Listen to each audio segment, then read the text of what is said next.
Barb, a lot of times in organizations, let's say most times, if not all, measurement is not something to be afraid of. It is a good thing. There's performance improvement across the board. The CEO is hitting their mandates, and the teams are accountable. We have trust, psychological safety getting built because now we have metrics to work towards. I've also seen it where surveys can be weaponized and they can be used to do damage. Absolutely. And can you just talk us off a ledge with that? How often, when it happens, why does it happen? It in a situation like that, it's not the person who needs the feedback initially. Right. It might be helpful for them. Sure. But it's that senior leader. Right. The real issue is why can't that senior leader give good, crisp feedback and have a really courageous conversation with the leader? Right. And so the coaching really needs to begin with the senior leader. And there is an adage, don't take on bad work. Right. And if somebody is asking you to come in to validate that somebody should be eliminated, one of the things that CEOs or a whole team, or even a whole team needs to be eliminated. Yeah. One of the things that we recommend is just don't take the work. Right. The reason to go back to when somebody calls and they want you to do that. Yeah. CEOs are being evaluated by the board, or senior leaders are being evaluated by their leadership team for how quickly they can assemble a top performing team. Yeah. And if they need to move people around, if they need to improve skill sets, if they need to coach, or even if they need to replace talent, that's part of their role and responsibility to make sure that they have a top performing team. Right.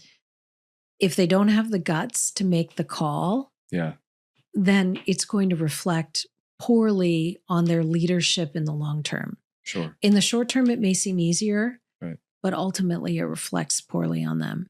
Right.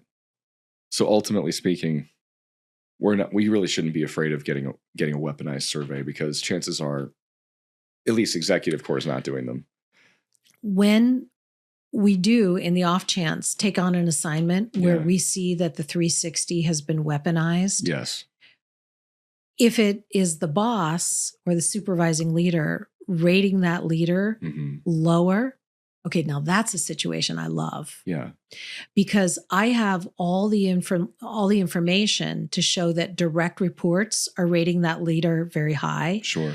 If they're external perspectives with customers or other partners who are rating them high, and colleagues who are rating them high, and the only person that is rating that person low is the supervising leader, then I encourage at that point. The senior leader to share their feedback with their supervising leader.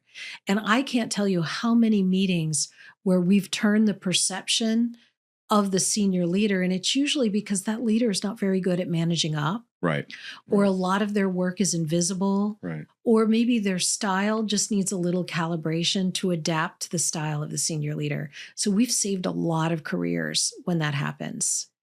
Now, the other instance where we see feedback get weaponized is when you have outliers. Right. So you have to be really careful how your scale is created.